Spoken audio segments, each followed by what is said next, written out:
السلام عليكم ورحمة الله وبركاته. أهلا بيكم توقعات جديدة لحلقة جديدة من المسلسل زهرة الثالوث. نهاية المشهد اللي احنا شفناه في الإعلان للحلقة اللي هتتعرض إن شاء الله النهاردة، ده هيكون نهاية للمسلسل وهيبتدي مع الحلقة الجديدة اللي أنا المفروض دلوقتي بقول توقعاتها.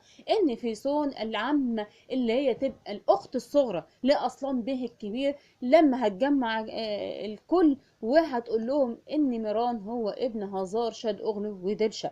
المشهد ده هيكون نهاية الحلقة، ولكن مع بداية الحلقة الكل مصدوم، الكل عايز يعني حقيقة للكلام دوت او اثبات للكلام دوت اللي بتقول العامة فيسون ديت اللي هي زي ما قلت لكم الاخت الصغرى لاصلا بيه الكبير، اللي كانت معترضة على زواجه من عزيزة، ولكن تركت القصر وبعدت لان كانت شايفة عزيزة ما ينفعش تعيش معاها، ولكن كانت بتتبع احداثها واخبارها من الجميع. ولما شافت ان هي ابتدت تعك وان احفادها معظمهم ابتدوا يموتوا بسببها، والاحداث اللي حصلت ابتدت دلوقتي تظهر علشان تلحق الاحفاد الاخيره اللي هو اصلان وجنول قبل ما يحصل لهم مصيبه ويموتوا على ايد جدتهم اللي جواها الانتقام.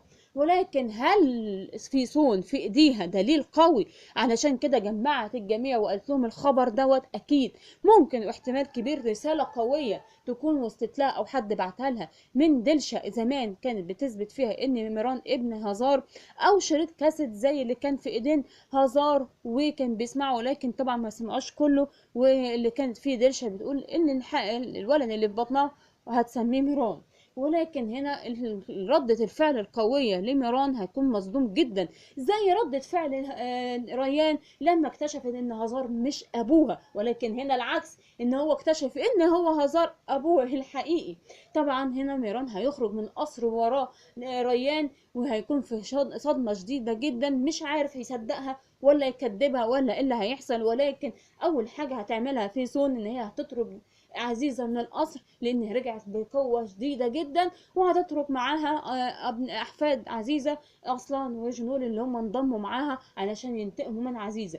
ولكن اول حاجة عزيزة هتكون في دماغها ازاي تمحي فيسون دي من طريقها ومن سكتها اللي جاية تنتقم منها بمساعدة احفادها علشان ترجع لانتقامها. ولكن اول حاجة هم هيفكروا فيها طبعا الخبر اللي وصل لهم ان عزيزة هي عائشة، ولكن هيبتدوا يبحثوا ورا الخبر ده علشان يتأكدوا منه طبعا بمساعدة نصوح اللي رجع الحلقة بتاعت النهاردة بعد غياب الحلقات اللي فاتت.